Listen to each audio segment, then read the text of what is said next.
The outgoing chairman, President Hage Geingob of Namibia, pointed out the immense damage which was caused by weather changes in the region this year alone. And I quote him, "Climate change is real, and our region can attest to this fact. Between January and April 2019, the region faced several weather-related phenomena, namely Tropical Cyclone Desmond, Enao, Idai, and Kenneth. As a result of these events, we witnessed extensive flooding in Comoros, Mozambique, Tanzania, Madagascar, Malawi, and Zimbabwe. Heavy rains also affected KwaZulu-Natal in South Africa." He went on, "The cyclones killed over 1,000 people, injured an estimated 3,000 people, damaged economic infrastructure, education and health facilities, and destroyed over 800,000 hectares of cropland, as well as crops and seed shocks. Over 3.3 million people were affected and required immediate humanitarian assistance, including food, shelter, clothing, potable water, sanitation, and medical support."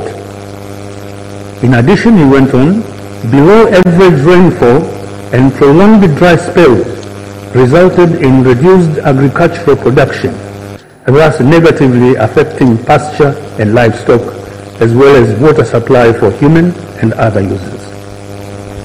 Member states affected by severe drought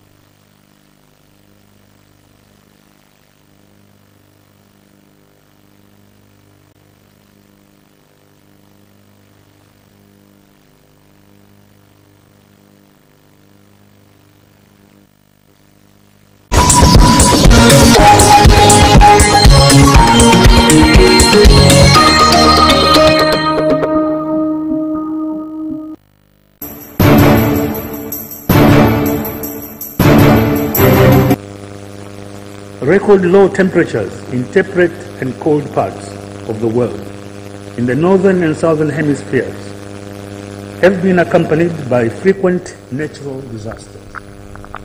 On our continent, we have seen typhoons and floods on unprecedented scales. With electronic media, we have witnessed rains and winds decapitate towns and hamlets, displace populations, destroy food crops, in flooded farms, and take lives of hundreds of people. A writer in the journal Science states that planting billions of trees across the world is by far the cheapest and most efficient way to tackle climate change. As trees grow, they absorb and store the carbon dioxide emissions that are driving global heating.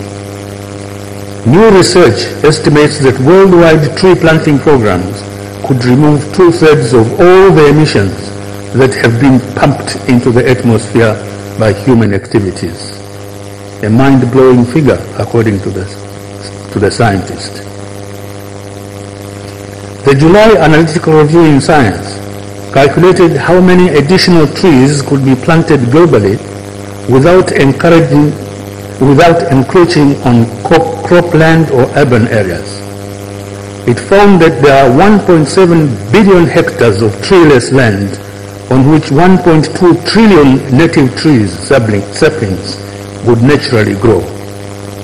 Using the most efficient methods, 1 trillion trees could be restored for as little as $300 billion. The chief drawback, of course, of this reforestation as a solution to the climate crisis is that trees grow slowly, hence a projection of 50 to 100 years to reach full carbon sequestering potential. All this appears to fall too tall an order. But there is no alternative.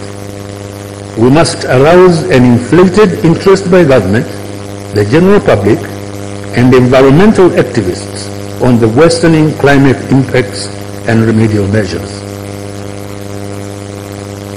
Biodiversity has a galvanizing effect on human health and well-being. Last May 20th, observing International Day for Biodiversity, the UN Secretary General Antonio Guterres observed that the quality of water we drink, the food we eat, the air we breathe, all depend on keeping the natural world healthy. He underlined that biodiversity and protection of ecosystems are essential to achieve the 17 Sustainable Development Goals and to address climate change. Mr. Guterres urged all governments, business, and civil society to, and I quote him, take urgent action to protect and sustainably manage the fragile and vital web of life on our one and only planet, end of quote. The UN Secretary General has called a special climate summit to be held in New York this coming September 23rd. This will be followed by COP25 in Santiago, Chile, and COP26 in the UK. The UN Convention on the Laws of the Sea will meet to negotiate a new global ocean treaty next year. It may be possible to reach an agreement emphasizing sustainable farming and fishing on the one hand, and a limit to deforestation on the other. Africa must be represented at these gatherings. What am I advocating? I am advocating the proclamation of renewal of our commitment to preserve national parks, nature reserves, and wildlands as a national and world heritage. They can contribute to national income and job creation.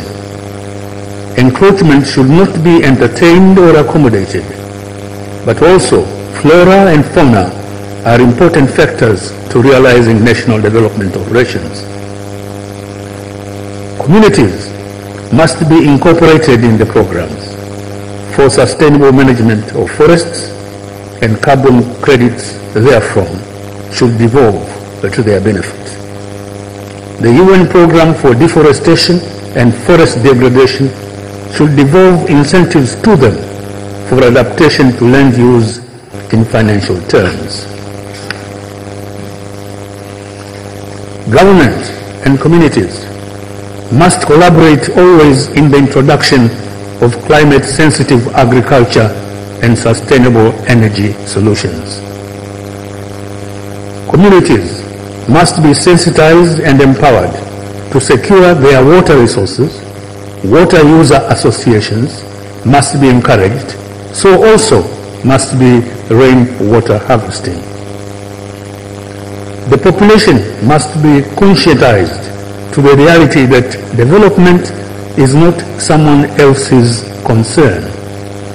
That is the meaning of self-reliance and self-development. African countries should put in place, by policy and practice, a land use policy. This should spell out, with a minimum of equivocation, rights of occupancy and an adjudication system of resolution of land disputes. These should spell out clear guidelines and procedures for determination and enforcement. Simultaneously, they should adopt an ecosystem-based adaptation for rural resilience. There should be continuing public and citizen education on the imperative of respecting and protecting designated national forests, national parks, and national wildlife and wildlands. The citizens must be made to appreciate the true socio-economic, biological, and scientific importance of wetlands. and assisted to change from a harvesting to a management approach. The citizenry must be oriented towards the search for alternative clean fuel use, just as governments consider and promote wind and solar energy.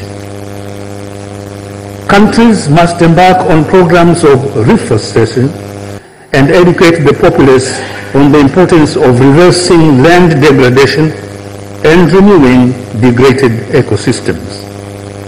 There must be devised a national biodiversity and action plan. Allow me to say a word about the African Wildlife Foundation, of which I am Vice Chairman of the board. Nearly 60 years old, it is one of Africa's largest and oldest NGO. It believes first and foremost in a future where human development includes thriving wildlife and extensive wildlands as cultural and economic assets for Africa's future generations. A recent landmark UN report revealed that 1 million species are at risk of extinction, with alarming implications for human survival, yet we have the tools and knowledge to respond. Now more than ever, public and private interventions are needed. Our top priorities are to reduce poaching and human-wildlife conflict, to tackle the illegal wildlife trade, to protect wildlife in its natural habitat and restore ecosystems, and to support Africans to prioritize wildlife and wildlands as essential to development. As our saying goes, when we protect wild animals and wildlands, we protect Africa's future. Ladies and gentlemen, the world today is characterized by rapidly advancing disorientation and dysfunction. Big power alliances are coming apart. Small power integration is proceeding at snail's pace. International cooperation is less professed and may stand out not in profession but in malpractice. Development aid is increasingly questioned because it is seen as a dirty word. Africa is seen much more as a source of minerals, and its migrants are not only resented in Europe but are left to die as they strive to cross the Mediterranean. In such a chaotic world environment, Africa must review its development perspective and strengthen its capacity for self-reliance. Let me conclude with a story. This is not the first time I tell this, but it may be the first time to you. A surgeon, a field marshal, and a politician had had a very liquid lunch together, and we are now in deep argument. Quote, "A surgeon's job is the oldest profession in the world," said the surgeon. "What makes you say that?" asked the field marshal. "Well," replied the surgeon, "when woman was created, she was made from one of Adam's ribs. And surely only a surgeon would do something like that." "Nonsense," snorted the field marshal. "Even before Adam and Eve, there was a world, and it is said order was created out of chaos. Who else could do that but a soldier of the highest rank?" "Ah," said the politician, "but who do you think created the chaos in the first place?"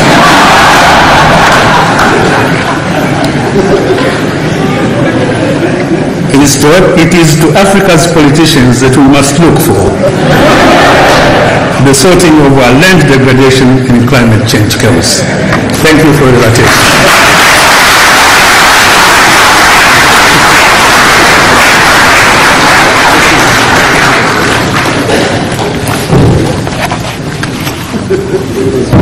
Mambo makubwa amezungumzia kuhusiana na Thank you, Your Excellency, for an excellent speech. And if I may apologize for the hitch with the sound. Ladies and gentlemen, the most unflustered person in this room during that hitch was His Excellency. Can we give him a round of applause? And you know, it struck me as we started off that we have with us a vice president, we have former heads of state, we have great corporate minds and people from the development world. But if the sound... And I think it tells us as we go into our discussions that everybody matters and we all need to ask ourselves, what role do we play? Again, a warm welcome, a warm thank you please for His Excellency Benjamin Mkapa. I would like to ask please Vice President Samia Suluhu Hassan, please would you take a seat right at the front for us? Also, His Excellency Jakaya Kikwete and His Excellency Mohammed, if you would please come and take the seats right at the front as we prepare to start the first panel session. Asanteni.